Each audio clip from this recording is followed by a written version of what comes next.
నమస్కారం. సిక్కోలో హృదయ స్పందనకి స్వాగతం. నేను మీ సంతోష్. ముందుగా ఈనాటి వార్తల్లోని వివరాలు ఇలా ఉన్నాయి. పొరపాట్లకు తావు లేకుండా కేటాయించిన విధులు నిర్వహించాలని, ఎన్నికల సంఘం నిబంధనల ప్రకారం పోస్టల్ బ్యాలెట్ల ఓట్ల లెక్కింపు సక్రమంగా చేయాలని జిల్లా ఎన్నికల అధికారి, జిల్లా కలెక్టర్ డాక్టర్ మంజీర్ జిలానీ సమూన్ ఎన్నికల అధికారులకు, సిబ్బందికి సూచించారు. గురువారం జిల్లా పరిషత్ సమావేశ మందిరంలో ఆర్ఓలు, ఏఆర్ఓలు, సూపర్వైజర్లకు పోస్టల్ బ్యాలెట్ లెక్కింపు ప్రక్రియపై ఆచరణాత్మకంగా అవగాహన కల్పించారు. ఈ సందర్భంగా జిల్లా ఎన్నికల అధికారి డాక్టర్ మంజీర్ జిలానీ సమూన్ మాట్లాడుతూ, సాధారణ ఎన్నికలు 2024కు సంబంధించి జిల్లాలో ఎలాంటి సంఘటనలు జరగకుండా ప్రశాంతంగా ఎన్నికలు నిర్వహించిన అందరికీ ధన్యవాదాలని తెలిపారు. ఎన్నికల నిర్వహణ స్ఫూర్తితో ఓట్ల లెక్కింపు ప్రక్రియ కూడా విజయవంతంగా నిర్వహించాలన్నారు. జూన్ 4న ఉదయం 6 గంటలకు శివాని ఇంజనీరింగ్ కళాశాల కౌంటింగ్ కేంద్రానికి చేరుకోవాలన్నారు.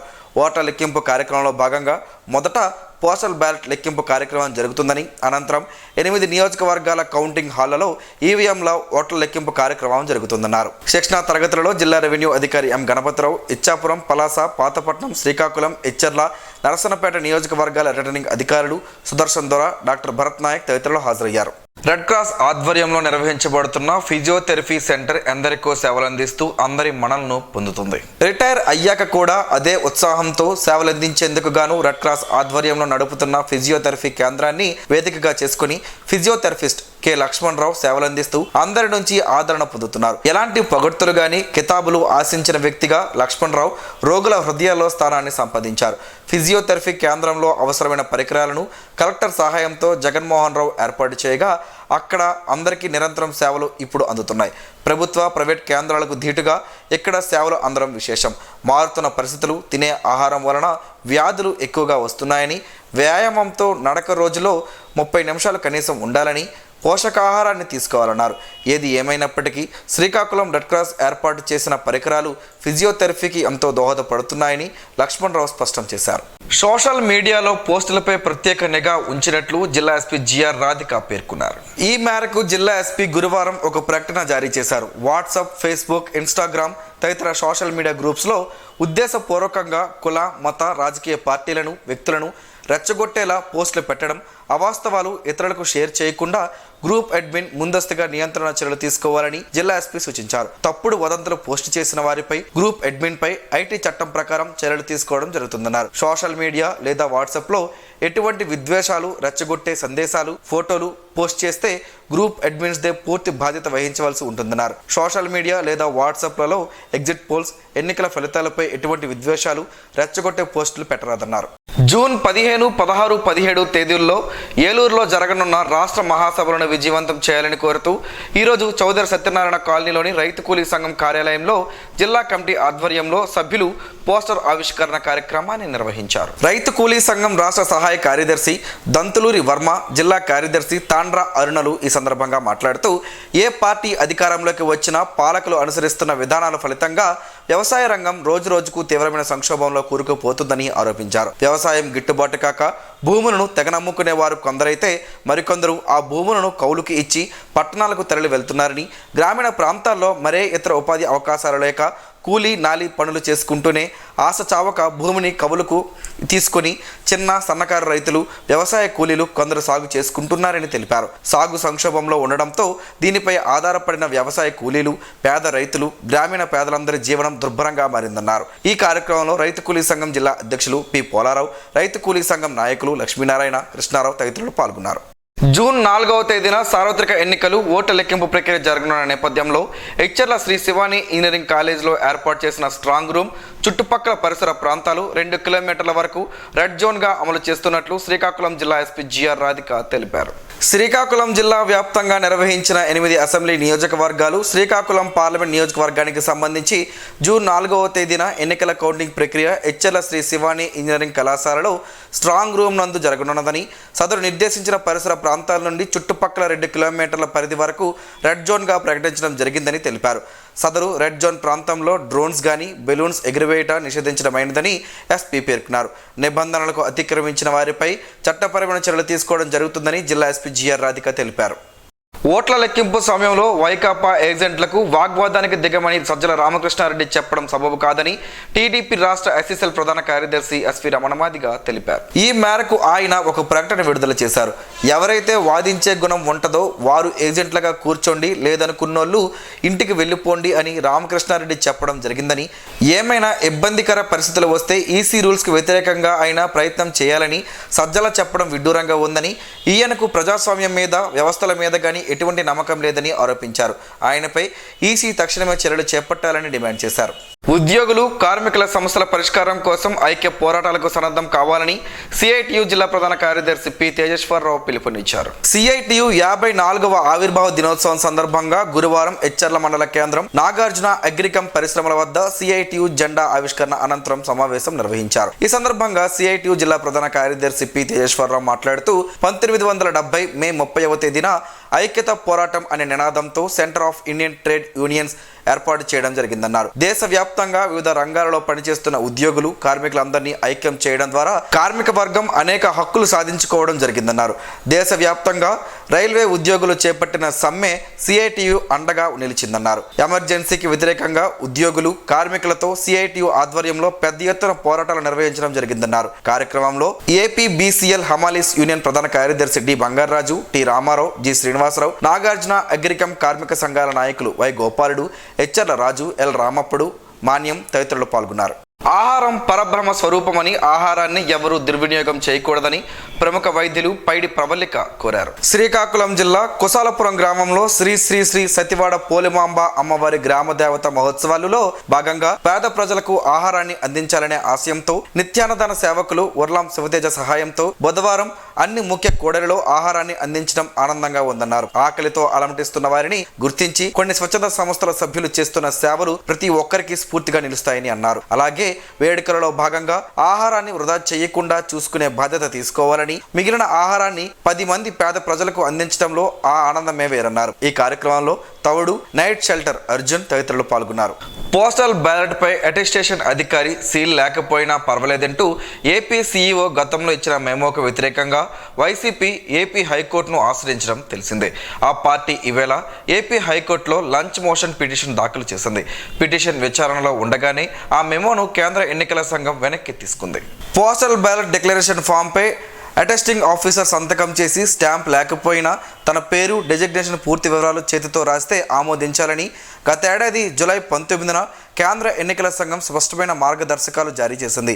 దేశవ్యాప్తంగా అన్ని రాష్ట్రాల్లోనూ ఇవే మార్గదర్శకాలు అమలవుతున్నాయి. కానీ రాష్ట్రంలో రాష్ట్ర ఎన్నికల ప్రధాన అధికారి ఎంకే మీనా జారీ చేసిన ఉత్తర్వులు జారీ చేయడంతో వైసీపీ కోర్టును ఆశ్రయించింది. ఇప్పుడు మెమోను వెనక్కి తీసుకోనున్నట్టు ఈసీ హైకోర్టుకు తెలిపిన నేపథ్యంలో జూన్ 4న కౌంటింగ్లో పోస్టల్ బ్యాలెట్లను ఏ విధంగా లెక్కిస్తారన్నది ఆసక్తికరంగా మారింది. ప్రజలకు వాతావరణ శాఖ చల్లని కబురు వినిపించింది. దేశ వ్యవసాయ ఆధారిత ఆర్థిక వ్యవస్థకు జీవనాడి అయిన నైరుతి రుతుపవనాలు దేశ ప్రధాన భూభాగంలోకి ప్రవేశించినట్లు తెలిపింది. గురువారం ఉదయం కేరళను తాకాయని ఐఎండీ అధికారికంగా వెల్లడించింది. లక్షద్వీప్, కేరళలోని కొన్ని ప్రాంతాలకు రుతుపవనాలు విస్తరించేందుకు పరిస్థితులు అనుకూలంగా ఉన్నాయని ఇప్పటికే వాతావరణ శాఖ అంచనా వేసింది. రాబోయే 3 లేదా 4 రోజుల్లో రుతుపవనాలు ఆంధ్రప్రదేశ్లోకి ప్రవేశించే అవకాశం ఉందని తెలిపింది. గత కొన్ని రోజులుగా పలు రాష్ట్రాల్లో రికార్డు స్థాయిలో ఉష్ణోగ్రతలు నమోదవుతున్న వేళ ఈ కబురు ప్రజలకు ఊరట కల్పించినట్లయింది. కాగా నైరుతి రుతుపవనాలు కేరళ సహా ఈశాన్య రాష్ట్రాల్లోకి ప్రవేశించినట్లు భారత వాతావరణ శాఖ తెలిపింది. ఈ రుతుపవనాల ప్రభావంతో 4-5 రోజుల్లో తెలుగు రాష్ట్రాల్లో వర్షాలు కురిసే అవకాశం ఉందని అధికారులు అంచనా వేస్తున్నారు. మరోవైపు కేరళలో వర్షాలు దంచి కొడుతున్నాయి. పలు జిల్లాలకు ఆరెంజ్ అలర్ట్ జారీ చేశారు. జిల్లా ప్రజా పరిషత్ స్థాయి సంఘ సమావేశాలు సాధారణ సర్వసభ్య సమావేశం జూన్ 1వ తేదీన నిర్వహించనున్నట్లు జిల్లా పరిషత్ ముఖ్య కార్యనిర్వహణ అధికారి డి వెంకటేశ్వరరావు తెలిపారు. ఈ మేరకు గురువారం ఒక ప్రకటన జారీ చేశారు. శనివారం జూన్ 1వ తేదీన జిల్లా పరిషత్ సమావేశ మందిరంలో ఉదయం 10 గంటలకు 1వ స్థాయి సంఘం నుండి 7వ స్థాయి సంఘాల సమావేశాలు, అలాగే మధ్యాహ్నం 12 గంటలకు సాధారణ సర్వసభ్య సమావేశం జరుగుతుందని జిల్లా పరిషత్ సీఈఓ ఒక ప్రకటనలో పేర్కొన్నారు. నగరంలోని విశాఖ బి కాలనీలో ఉన్న షిరిడి సాయి మందిరం వద్ద మారుతి వాకర్స్ క్లబ్ ఆధ్వర్యంలో క్లబ్ సభ్యులు కోరడ విశ్వనాథం సౌజన్యంతో మజ్జిగ పంపిణీ కార్యక్రమం గురువారం జరిగింది. ఈ సందర్భంగా మందిర committee chairman Madhukar Vilekar, Maruti walkers అధ్యక్షుడు కొంక్యాన మురళీధర్ మాట్లాడుతూ ఎండ తీవ్రతను దృష్టిలో ఉంచుకొని మందిరానికి వచ్చే భక్తులకు ఇబ్బందులు కలగకుండా మజ్జిగ పంపిణీ చేపడుతున్నామని తెలిపారు. ఈ కార్యక్రమంలో మందిర కార్యదర్శి రంగారావు, ఆలయ ప్రధాన అర్చకులు రేజేటి శ్రీనివాసాచార్యులు, మందిర కమిటీ సభ్యులు శ్రీదేవి, మారుతి వాకర్స్ క్లబ్ కార్యదర్శి పొట్టూరు నాగేశ్వరరావు తదితరులు పాల్గొన్నారు. జిల్లా వ్యాప్తంగా ఉపాధి హామీ పథకం సిబ్బంది 295 రూపాయల సగటు వేతనం సాధించే దిశగా విధులు నిర్వహించాలని, అందుకు అవసరమైన పనులు చేపట్టాలని జిల్లా నీటి యాజమాన్య సంస్థ ప్రాజెక్ట్ డైరెక్టర్ జీవి చిట్టిరాజు ఆదేశించారు. గురువారం పీడి జలుమూరు మండల పరిషత్ కార్యాలయంలో జలుమూరు మరియు సార్వకోట మండలాలకు చెందిన ఉపాధి హామీ పథకం సిబ్బందితో పనుల ప్రగతిపై సమీక్ష సమావేశాన్ని నిర్వహించారు. ఈ సందర్భంగా ఆయన మాట్లాడుతూ అన్ని మండలాలకు నిర్దేశించిన టార్గెట్ల మేరకు కూలీలకు పని దినాలను కల్పించాలని స్పష్టం చేశారు. ఉదయం, సాయంత్రం సమయాల్లో చల్లని వేళల్లో మాత్రమే పనులు చేసే విధంగా క్షేత్రస్థాయి సిబ్బంది చర్యలు తీసుకోవాలని సూచించారు. వేతనదారులకు గరిష్ట వేతనం అందే విధంగా సాంకేతిక సహాయకులు, క్షేత్ర సహాయకులు ఈసీ సాంకేతిక పరమైన సలహాలను ఇవ్వాలన్నారు. కొలతల మేరకు పనులు చేయించడం వలన గరిష్ట వేతనం కూలీలకు అందుతుందని పీడి తెలిపారు. ప్రధానంగా ఎస్సీ, ఎస్టీ, దివ్యాంగులకు 100% ఉపాధిని చూపించాలన్నారు. సమావేశంలో ఏపీడీ మురళీకృష్ణ, 2 మండలాలకు చెందిన ఏపీఓలు, ఈసీలు, టీఏలు సిబ్బంది పాల్గొన్నారు. సిఐటియు 54వ ఆవిర్భావ దినోత్సవం సందర్భంగా శ్రీకాకుళం నగరంలో డైమండ్ పార్క్లో కళాసి కార్మిక సంఘం ఆధ్వర్యంలో ఆవిర్భావ దినోత్సవం సందర్భంగా జెండా ఆవిష్కరణ జరిగింది. ఈ సందర్భంగా సిఐటియు జిల్లా ఉపాధ్యక్షులు కె సూరయ్య, పట్టణ కన్వీనర్ ఆర్ ప్రకాశ్రావు, కళాసి కార్మిక సంఘం జిల్లా కార్యదర్శి బి చిన్నారావు మాట్లాడుతూ కార్మికుల హక్కుల కోసం నిరంతరం సమరశర పోరాటాలు సిఐటియు నిర్వహిస్తుందని, సిఐటియు సంఘాన్ని బలోపేతం చేసుకోవడం ద్వారానే కార్మిక సమస్యలు పరిష్కారం అవుతాయని అన్నారు. కార్మికులు, ఉద్యోగులు హక్కుల సాధన కోసం నిఖరంగా పోరాడుతుంది సిఐటియునేని ఉద్ఘాటించారు. కార్యక్రమంలో అప్పలరాజు, అప్పారావు, శంకర్, అప్పన్న, రాము, శివ తదితరులు పాల్గొన్నారు. టెక్కలి జిల్లా ఆసుపత్రి ఆవరణలో 108 సిబ్బందికి గురువారం శిక్షణ తరగతులు జరిగాయి. అరబిందో ఎమర్జెన్సీ మెడికల్ సర్వీస్ లో పనిచేస్తున్న ఎమర్జెన్సీ మెడికల్ టెక్నీషియన్లకు నూతన పోకడలకు అనుగుణంగా జిల్లా ఏఈఎంఎస్ఓఈ రంగప్రసాద్ పర్యవేక్షణలో ఓజేటి నెయ్యిల కృష్ణారావు శిక్షణ తరగతులు నిర్వహించారు. గుండెకు కలిగే అనారోగ్య సమస్యలు, వాటి నివారణ, అపస్మారక స్థితిలో ఉన్న వ్యక్తులకు సిపిఆర్ చేయే విధానం, ట్రామా, ఎమర్జెన్సీస్, ఎయిర్వే మేనేజ్మెంట్ శిక్షణ ఇస్తూ 108 అంబులెన్స్ లో ఉండే వివిధ పరికరాలు, మందులు, వాటి ఉపయోగాలను వివరించారు. ఈ కార్యక్రమంలో టెక్కలి, పలాస డివిజన్ పరిధిలో పనిచేస్తున్న ఈఎంటీలు పాల్గొన్నారు. 4వ తేదీన జరిగే కౌంటింగ్ ప్రక్రియలో పాల్గొనే ఏజెంట్లకు గొండు శంకర్ పలు సూచనలు చేశారు. ఈ మేరకు 80 అడుగుల రోడ్డులోని ఎంపీ క్యాంపు కార్యాలయంలో బుధవారం సాయంత్రం కౌంటింగ్ ఏజెంట్లతో ఉమ్మడి ఎమ్మెల్యే అభ్యర్థి గొండు శంకర్ సమావేశం నిర్వహించి పలు వివరాలను తెలియజేస్తూ కౌంటింగ్ పై అవగాహన కల్పించారు. ఏజెంట్లు చివరి వరకు అప్రమత్తంగా ఉండాలని కోరారు. నేల ఉసిరిలో పలు ఆరోగ్య ప్రయోజనాలు ఉన్నాయని ఆయుర్వేద నిపుణులు చెబుతున్నారు. ఆ వివరాలేంటో ఈరోజు ప్రసారమయ్యే ఆరోగ్యమే మహాభాగ్యంలో తెలుసుకుందాం.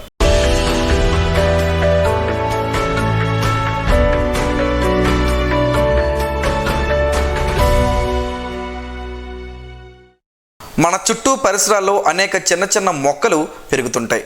వాటి గురించి మనకు తెలియదు. ఆయుర్వేద పరంగా అవి ఎన్నో ప్రయోజనాలను అందిస్తాయి. కానీ ఆ మొక్కల గురించి చాలా మందికి సరిగ్గా తెలియదు. అలాంటి మొక్కల్లో నేల ఉసిరి మొక్క ఒకటి. ఇందులో అనేక ఔషధ గుణాలు ఉన్నాయి. ఇది కేవలం 60 సెంటీమీటర్ల ఎత్తు మాత్రమే పెరుగుతుంది. దీనికి కొమ్మలకు చిన్న చిన్న కాయలు కాస్తాయి. అయితే దీనికి సాధారణ ఉసిరికి సంబంధం లేదు. ఉసిరిలాగే నేల ఉసిరి మొక్క కూడా మనకు అనేక ప్రయోజనాలను అందిస్తుంది. దీంతో పలు అనారోగ్య సమస్యలకు నయం చేసుకోవచ్చు.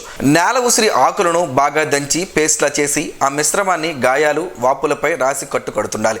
దీంతో గాయాలు త్వరగా మానుతాయి, వాపులు తగ్గుతాయి. విరిగిన ఎముకలు అతుక్కునేందుకు నేల ఉసిరి ఆకులను ఉప్పుతో కలిపి దంచి ఆ మిశ్రమంతో కట్టు కడతారు. నేల ఉసిరి ఆకులను ఉప్పుతో దంచి రసాన్ని తీసి లేపనం వేస్తే దురదతో కూడిన చర్మ వ్యాధులు తగ్గుతాయి. నేల ఉసిరి ఆకులను దంచి నీళ్లలో వేయాలి. రాత్రంతా అలాగే ఉంచాలి. మరుసటి రోజు ఉదయాన్నే నీటిని వడకట్టి నోట్లో పోసుకుని పుక్కలించాలి. దీంతో నాలుక, నోరు, పెదవులు పగలడం తగ్గుతుంది. ఆ సమస్యల నుంచి బయటపడవచ్చు. నేల ఉసిరి ఆకుల రసం లేదా ఆకుల చూర్ణంకు చెందిన కషాయాన్ని సేవిస్తుంటే దగ్గు, దమ్ము తగ్గుతాయి. నేల ఉసిరి ఆకుల రసం 1 టీ స్పూన్ లేదా చూర్ణం 1 టీ స్పూన్ రోజు ఉదయం, సాయంత్రం తీసుకుంటే కామెర్లు తగ్గుతాయి. నేల ఉసిరి ఆకులను అలాగే నెమలి తింటుంటే ఆకలి బాగా పెరుగుతుంది. అరుచి సమస్య తగ్గుతుంది. ఈ మొక్కల ఆకుల నుంచి రసం తీసి దాన్ని చక్కెరతో కలిపి సేవించాలి. దీంతో వెక్కిలు తగ్గుతాయి. మూత్ర వ్యాధులతో మూత్రం జారీ కావడానికి నేల ఉసిరి ఆకులు, వేర్లను దంచి తినిపించాలి. స్త్రీలలో ఋతుస్రావం ఎక్కువగా ఉన్నప్పుడు తగ్గించడానికి నేల ఉసిరి ఆకుల చూర్ణాన్ని బియ్యం కడుగు నీళ్ళలో తాగించాలి. ఈ మొక్కల ఆకుల కషాయం తాగితే లివర్ జబ్బులు, జ్వరాలు తగ్గిపోతాయి. వీటిని వాడే ముందు ఒక్కసారి ఆయుర్వేద నిపుణులను సంప్రదించితే మెరుగైన ఫలితాలు అందుకోవచ్చు.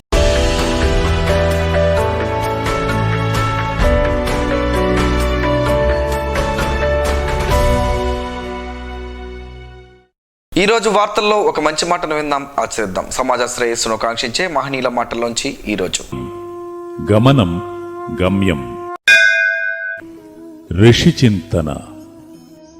సమాజం ఆలోచనలతో తయారు చేయబడిన పదార్థము కాదు.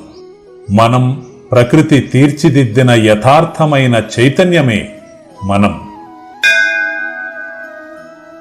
మనం బ్రతికి ఉన్నప్పుడు చేసిన దానికన్నా చనిపోయాక చేయాల్సింది చాలా ఉంటుంది. అది నీవు బ్రతికుండగా చేసేదానిపై ఆధారపడి ఉండును. అదే ఆధ్యాత్మికం. ఓం శ్రీ గాయత్ర్యై నమః. స్పందన ప్రేక్షకుల కోసం స్పందన న్యూస్ ఇప్పుడు యూట్యూబ్లో అందుబాటులో ఉంచడమైంది. SDV స్పేస్ స్పందన అని టైప్ చేసి వీక్షకులు తమ అనుకూలమైన సమయంలో న్యూస్ని వీక్షించగలరు. ఈ వార్తలు ఇంతటితో సమాప్తం. మరలా ప్రసారం అయ్యే స్పందన న్యూస్లో కలుసుకుందాం. అంతవరకు సెలవు. నమస్కారం. మీ మాటే మా బాట.